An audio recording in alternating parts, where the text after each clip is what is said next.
Salut tout le monde, bienvenue pour un nouvel épisode de Vlogmas. Comme vous pouvez le voir, on est revenu à Montréal. C'est samedi 11 et voilà. On se regarde bien quand on est parti quelques jours en vacances sans son petit calendrier de la vente de thé. C'est que là, aujourd'hui, je vais avoir plein de thé à découvrir. Donc, vous allez les découvrir avec moi. Donc, on est le 11 et le dernier que j'ai vu, c'était le 7, je pense. Oui. Donc, on a le thé numéro 8, numéro 9, numéro 11 et numéro 10 à regarder. Donc voilà. Oh, j'espère qu'il y en aura que j'aime beaucoup. Donc on va commencer. On va essayer de faire ça pour tout le monde. J'ai que le 8. En thé noir avec des petites noix. Oh, ça va me plaire. En général, j'aime bien leur thé avec des bouts de noix dedans. Et c'est marron grillé. Oh, ça, c'est pour Marie-France. Ouais, je pense que marron grillé, ça doit pas être mauvais. Donc, Marie-France, je le boirai en pensant à toi. Pour le thé numéro 9, encore du thé avec cette fois-ci une fleur séchée. Et c'est Bienheureux Bouddha. Oh, celui-là, je l'aime bien. Je l'ai déjà eu, je l'ai déjà acheté en gros pot. Ouais, c'est du thé vert avec, je crois qu'il y a des fleurs d'hibiscus, de lotus. Ça sent très bon. Oh, pour le moment, 2 sur 2 qui me plaisent. Le thé du 10. Ouais, alors là, ça, c'est tellement sucré que c'est déjà tout collé au fond. Donc là, j'ai l'impression que c'est un mélange de noix, mais il y a que des noix, il y a pas de thé. Ça va être des fruits secs et des noix, ça, je pense, ça va être trop sucré pour moi, mais on verra. C'est mocha après-ski. Bon, bah, s'il y a du café dedans, je le boirai pas. Donc hop, ça part sur le côté dans les trucs, pour mes copines. Et le thé d'aujourd'hui, le 11, un thé vert, je pense que c'est peut-être du maté ou du thé vert, je vois pas trop, avec rien du tout, donc ça doit être quelque chose de simple, ça c'est bien sûr. Oh, organique peppermint amour. Et c'est amour menthe poivrée. C'est que de la menthe, c'est délicieux. Ouais, c'est de la menthe de l'Oregon. Je sais pas ce qu'elle a de spécial, la menthe en Oregon, mais c'est la meilleure menthe que j'ai jamais bu. J'adore ça. Je le bois tous les soirs. Donc ça, c'est bien. Ouais, ça sera pas gaspillé parce que c'est ce que je bois tous les soirs. Oh, j'adore cette odeur. Voilà. Bon, ben, voilà pour les 4 petits thés. Bah, écoutez, 3 sur 3 que j'adore, donc je pense que je vais beaucoup aimer. C'est cool. Et pour le mocha après ski, bah, c'est mes copines qui seront contentes, j'espère. Voilà.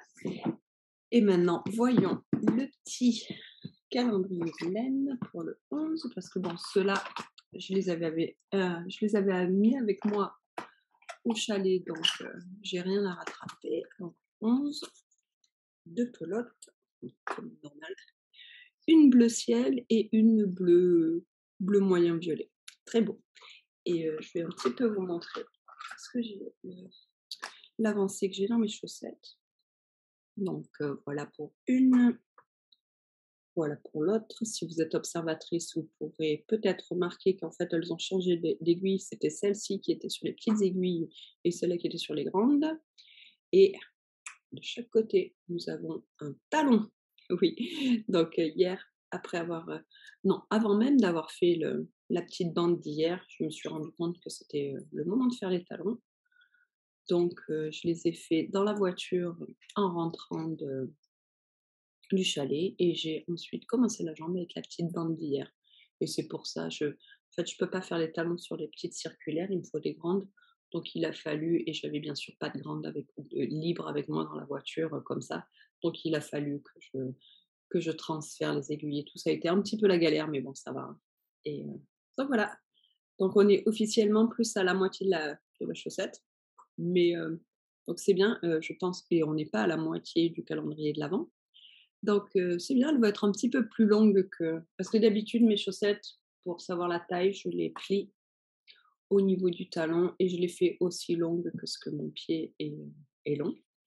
Donc là, vu que j'ai déjà une bande d'avance, elles seront peut-être plus longues, je pense, la jambe. Et c'est tant mieux parce que j'aime bien les chaussettes un peu plus longues. Voilà. Bon, ben, sur ce, je vais vous laisser. Je vous parlerai plus tard dans la journée, certainement. Il faut que je vous montre un petit peu les tricots que j'ai fait au chalet, tout et tout. Allez, je vous dis à plus tard. Ciao. Re-salut tout le monde. Je voulais vous parler un petit peu des progrès tricot que j'avais fait pendant qu'on était au chalet. Donc c'est parti, j'allais les ranger là, de faire mon sac, donc je me suis dit que j'allais le faire avec vous. Donc le premier projet, c'était, les chaussettes du calendrier de l'Avent. Je vous les ai montrées ce matin, je vous ai montré les progrès, donc je vais pas vous les remontrer une deuxième fois. J'avais aussi amené une deuxième paire de chaussettes. J'ai toujours plein de chaussettes. Sur les aiguilles, donc c'est mes chaussettes, on the go. Voilà, et sur celle-ci aussi, j'ai fait le talon. J'en suis au talon. Heu, donc voilà, chaussettes, il y a rien à dire, toute bête. Et de la laine, de Sonia Tricotte qui me restait d'un projet d'un petit t-shirt d'été.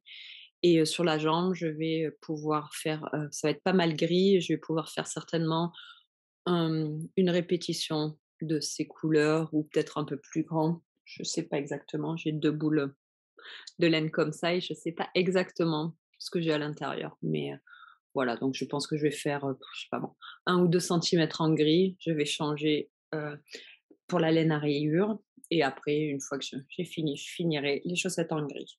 Oui, ça change un peu de mes chaussettes à toujours, à rayures aux couleurs, arc-en-ciel ou couleurs qui pètent. Celles-ci, elles sont un petit peu plus subtiles, je dirais, un peu moins, ouais, un peu moins flashy et c'est bien aussi.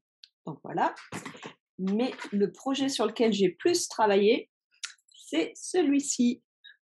Mais, c'était censé être des chaussettes qui sont devenues des moufles.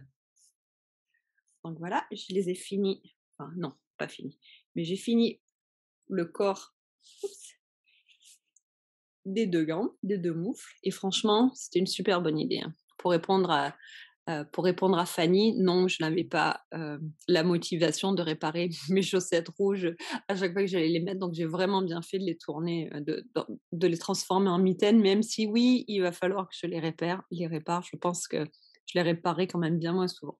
Donc oui, je pense que je ferai un duplicate stitch, sur tous les endroits où j'ai des trous et je pense que ça suffira pour les renforcer. Donc voilà, le gradient, ouais, ouais, le résultat du gradient est pas OK, c'est pas parfait, mais c'est pas si mal. Je suis assez contente. J'aime bien des mitaines un peu longues, comme ça elles vont bien dans le manteau. J'ai commencé un un pouce, j'ai plus qu'un pouce à faire après. Elles sont bientôt finies et franchement, je les adore. Je suis super contente de pas avoir persisté et de pas m'être entêtée à ce que cette laine devienne des chaussettes. Je pense que c'était très, très bien qu'elle devienne des moufles, pardon. Et il me reste ça de laine. Donc oui, j'ai pas utilisé tout le gradient du tout. J'ai utilisé, oups, la moitié du gradient. Donc il me reste gradient de rose clair à gris, gris marron. Je sais pas trop ce que c'est que cette couleur. Voilà. Donc je sais pas encore ce que je vais en faire. Peut-être j'aimerais bien faire des chaussettes en color work avec une laine contrastante noire. De la laine bien costaud, style Knit Pix Stroll, que voilà ma laine de base. Et je me dis que ça serait joli, mais est-ce que j'ai envie de me lancer dans de la laine, des chaussettes en jacquard?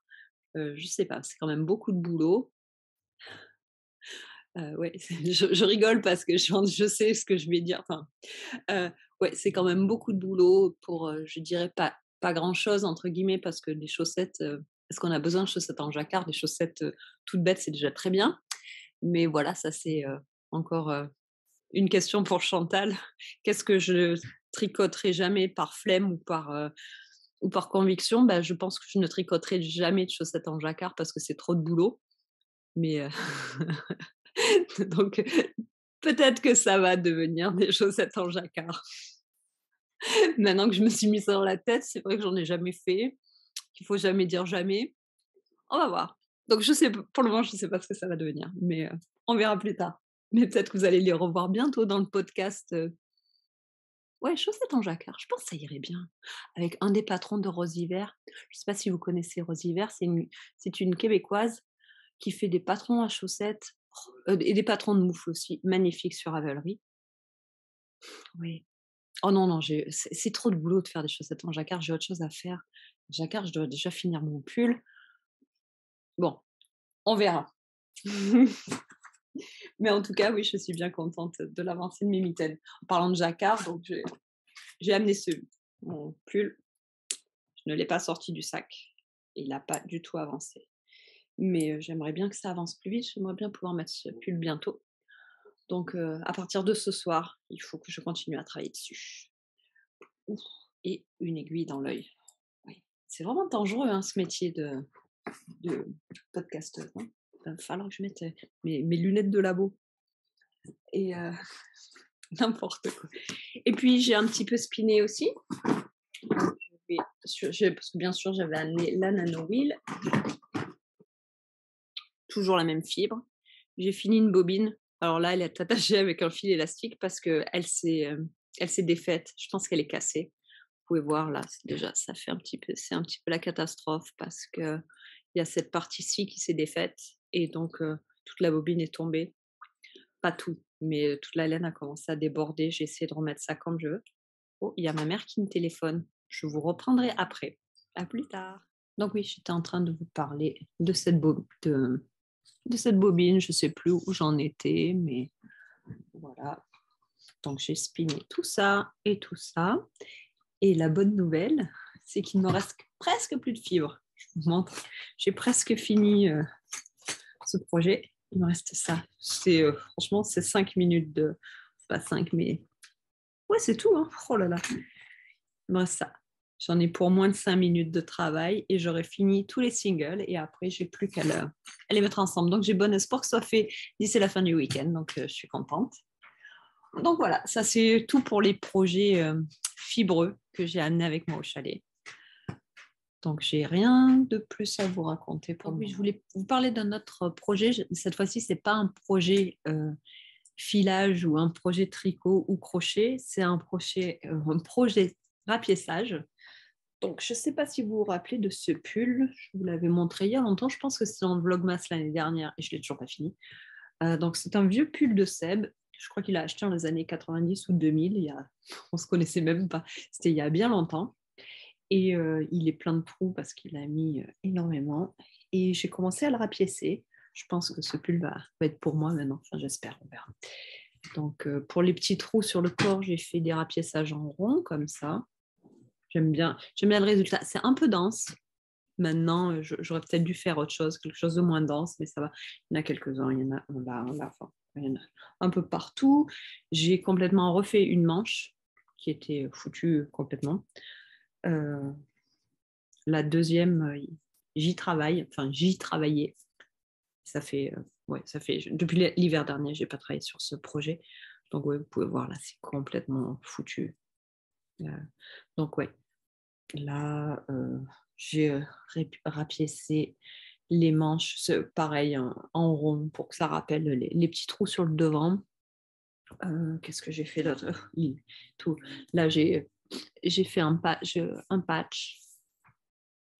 Faut que je le répare ici, je ne sais pas encore trop comment. Enfin bref, beaucoup de travail, mais je pense qu'après, ça sera super beau. Et surtout, quelqu'un pourra remettre ce pull parce qu'aux endroits où il n'y a pas de trou, il est encore très bon. Et ça me fait penser que je voulais vous montrer ce livre, qui est un nouveau livre de rapiessage que j'ai acheté il y a quelques mois maintenant. Donc, c'est de Flora Collingwood Norris. En fait, c'est quelqu'un que j'ai découvert grâce au podcast il y a l'année dernière. Et quand j'ai commencé à faire mon rapiessage, certaines personnes dans les commentaires m'ont suggéré de suivre cette personne sur Instagram. Et ces personnes avaient bien raison. Donc, merci. Je ne me rappelle plus qui c'était du tout parce que c'était il y a presque un an et j'ai pas une bonne mémoire. J'ai la mémoire de Dory, la copine de Nemo. Donc, désolée. Voilà. Et j'ai acheté ce livre et franchement, il est très très bien. Je ne sais pas si vous l'avez. Si vous pensez investir dans un livre ou le prendre dans votre bibliothèque, je ne sais pas si long, mais voilà, un livre qui parle de rapiessage, mais seulement sur des habits tricotés. Il n'y a pas de rapiessage sur tissu style jean ou autre tissu, c'est juste sur des trucs tricotés, ce qui est très bien, mais c'est parce que c'est pas les mêmes techniques de rapiessage. J'ai des petites cartes devant. Voilà. Et ce livre est vraiment très très beau. Je vais vous montrer juste quelques. Donc il y a plein de techniques, plein de pages où elle explique euh, où elle explique vraiment très bien comment faire, c'est très très clair. J'avais acheté un cours en ligne avec elle. Donc oui, j'avais fait un cours en ligne avec elle il y a quelques temps. C'était voilà, un petit workshop online. C'était pas mal. Non, c'était très bien. Mais alors le livre est 1000 fois mieux. Si j'avais eu le livre avant, je vous dirais que si vous avez le choix si vous hésitez entre prendre un cours en ligne ou acheter le livre. Moi, je pense que c'est beaucoup mieux. C'est très, ok, il n'y a pas les vidéos, mais c'est tellement bien illustré. Ouais, il y a plein de photos très bien illustrées que on n'a pas besoin de vidéos, je pense. Pourtant, je suis quelqu'un qui aime bien les vidéos, mais là, je n'ai pas besoin. Regardez ça, c'est super bien expliqué étape par étape. Et les projets sont super beaux. Donc là, il y a des petites broderies, voilà, et comment faire différents points de broderie. Enfin, je ne vais pas tout vous montrer, mais c'est vraiment très, très bien. Enfin, et côté inspiration aussi, c'est vraiment très bien. Je vous montre vraiment des pages au hasard parce qu'il y a tout le livre qui est bien. Ah oui, regardez, comment réparer un câble. C'est vachement bien, c'est vachement intéressant. Et ce qui m'intéresse là pour le pull que je viens de vous montrer, c'est comment réparer des manches. Donc voilà, différentes techniques pour réparer des manches dès le début. Et ouais. Donc, je ne vais pas tout vous montrer, mais c'est vraiment très très bien. Donc il faut que je me replonge, voilà, une autre technique pour réparer des manches. Il faut que je me replonge dans ce livre et ça me permettra de finir de réparer ce pull. Et j'en ai d'autres des pulls en laine à réparer. Regardez, oui, c'est vraiment très bien. Regardez la façon dont elle a réparé ce pull-là. Si c'est pas trop bon. Oh, on voit pas très bien. Ouais, regardez ça. Il est vraiment magnifique. Enfin, c'est un beau livre avec des belles photos, des belles explications. Regardez ses gants aussi. Oui.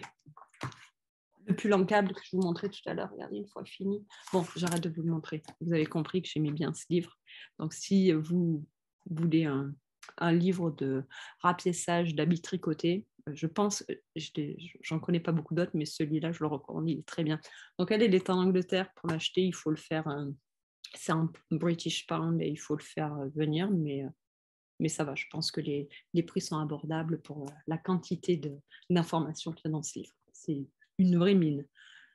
Donc voilà. Et je pense que c'est à peu près tout. Ah non, c'est pas à peu près tout. Je ne sais pas si vous vous rappelez, la semaine dernière, dans un des épisodes, je vous ai amené avec moi à la poterie, je vous ai fait faire un petit tour du studio de poterie. Ce matin, je suis allée chercher mes dernières œuvres que j'avais émaillées. Maintenant, elles sont sorties du four, donc je suis allée les chercher et je vais vous les montrer parce que je pense que c'est les mêmes que celles que vous avez vues pour la majorité. Vous les avez déjà vues pas émaillées dans un vlogmas de la semaine dernière, donc je vais vous les montrer une fois émaillées. On va commencer par le moins beau. Je suis assez déçue de mon travail. 2 mugs, pas très beau. Voilà, donc dedans, le vert dedans est très beau. Alors ce marron-là, bon, ça fait années 70, mais pas bonne années 70, quoi. Les années 70 qu'on a envie d'oublier, quoi. Et ouais, ils sont pas très beaux. Donc bon, c'est pas grave, hein, ils sont quand même utiles. Mais, mais j'avais beaucoup d'espoir pour ces mugs, pour ces petits mugs. Parce que regardez, ça c'est un autre mug. Ça c'est mon mug à thé que j'utilise tous les jours. C'est moi qui l'ai fait aussi. Celui-ci à côté, ouais. C'est pour un petit mug, mais un petit thé. Mais ouais, ils sont non, pas très jolis, mais c'est pas grave, ils seront utilisés ou pas. Mais voilà. Ensuite, j'avais fait une passoire. Et ma passoire, je l'aime beaucoup. Elle est petite, hein. C'est une passoire à petits fruits ou une passoire à je ne sais pas quoi, mais certainement pas une passoire à pâte quand vous avez un gros plat de pâtes. Hein. Mais bon, je l'aime bien, les verts clairs. Bon, ok, quand j'ai fait ça au spray et ça devait être un dégradé de vert clair à vert foncé, à vert moyen. Bon, ben là, dessous, vous voyez bien, c'est vert clair, oui, c'est vert très pâle. Euh, et donc, c'était censé être vert pâle comme ça, là, et ça arrivait à vert moyen. Bon, c'est tout. Il n'y a plus de dégradé, mais c'est pas grave, c'est joli quand même. Et ça sera bien utile, donc je suis contente. Un plat que j'ai fait pas à la roue, mais que j'ai fait à la main, il est en plat tout pas droit, tout ça, mais bon, hein, c'est pareil, il sera utile.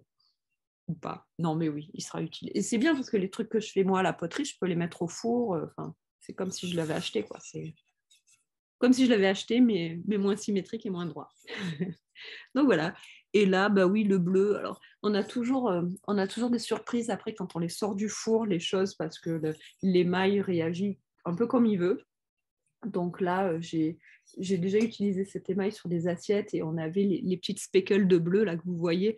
Elles étaient un peu de partout, bien espacées. Là, je ne sais pas pourquoi, ça a fait des groupes et le reste, c'est beige avec un petit peu de bleu. Mais bon, hein, c'est l'émail qui choisit. Voilà. Et là, c'est bleu marine, bon, pareil. Voilà, c'est pas super homogène parce que c'est moi qui l'ai fait. Mais il sera utile quand même. Voilà. Et finalement, j'avais fait tout un tas d'assiettes. Elles sont toutes là. Donc déjà, je suis contente de moi parce que c'est des assiettes qui s'empilent et c'est bien plus pratique pour mettre dans le placard. J'ai énormément de trucs que j'ai fait moi qui ne s'empilent pas, donc c'est bien. Et je suis relativement contente du résultat, donc je vais vous les montrer vite fait au cas où vous êtes curieux. Donc là, une toute petite assiette à soupe, une petite assiette à dessert pour un petit dessert quand on est au régime parce qu'elle est vraiment petite. Donc une soucoupe, on va dire. Voilà. Une autre petite assiette à dessert et là, vous voyez ça. Hop, c'est la même glaçure que ça. Et bon, vous voyez bien que le bleu n'a pas été réparti de la même façon dans les deux cas. Pas savoir pourquoi, je ne sais pas, je n'étais pas dans la glaçure. Et à chaque fois, ce que j'ai fait, j'ai trempé les assiettes dans une glaçure d'un côté jusqu'à à peu près un peu plus de la moitié. Après, dans une glaçure de l'autre. Dans ce que vous voyez là, il y a une glaçure, une autre glaçure, et ça, c'est les deux glaçures mélangées. Et ce qui est rigolo, c'est que c'est pas, voilà, si on mélange du bleu clair et du vert clair, ben, ça fait du vert foncé. Donc, c'est pas comme si c'était des couleurs. C'est la magie de la glaçure. J'aime beaucoup. Donc, celle-là. Hop, et à chaque fois, j'ai essayé de faire une couleur claire, une couleur foncée. Donc, voilà. Et une couleur mate et une couleur brillante. Voilà. Et en fait, à chaque fois, mon endroit préféré, c'est quand les deux glaçures sont superposées. Voilà. Une autre, bon, là, c'est un peu raté, le clair et le foncé, le brillant et le mat, parce que tout est brillant et tout est clair. Mais bon, mais voilà, mais j'aime bien. Là, vous voyez pas trop, mais c'est bleu en fait. Donc un vert et un marron, ça fait du bleu. C'est incroyable. Celle-ci, je crois que c'est ma préférée. Voilà, bleu foncé mat et beige. Et l'argile est ta petite speckle. Voilà, ça, c'était dans l'argile, là, tous les petits points. Et je trouve ça super joli, cette bande bleue là, le mélange de l'écru avec le bleu foncé, oh, c'est magnifique. Ouais, j'aime pas trop le bleu, mais alors ce bleu là, c'est super beau. Je pense que c'est mon assiette préférée, celle-ci. Hop, une autre beige, un autre beige et un autre bleu foncé. Voilà, et là pareil, si on mélange du bleu et du beige, ça fait du marron au milieu. Et celle-ci, c'est ma moins préférée. Et en plus, je sais, cette glaçure, je l'ai déjà utilisée et je ne l'aimais pas, donc bien sûr, je l'ai réutilisée. Voilà, du vert clair, du marron, mais marron pas beau. Et j'aime bien la couleur au milieu, est sympa. Donc, j'aime bien la moitié de l'assiette, ça c'est moche. Et voilà, donc je suis contente. Je reprends la poterie en janvier et avec les copines, on a décidé de faire un projet commun et on veut faire un plat tagine. Je ne pense pas être assez douée pour faire un plat tagine, mais on verra bien. Je ne vous montrerai pas ça dans Vlogmas parce que ça sera mi-janvier, mais je vous le montrerai dans un épisode normal pour qu'on rigole un petit peu de voir mes résultats de plat tagine. Pas près de manger du couscous, je vous le dis, moi, mais bon. Ben voilà, je pense que c'est tout. Je vais vaquer à mes occupations et je vous dis peut-être à plus tard, mais il y a des chances que je vous dise plutôt à demain. Allez, ciao!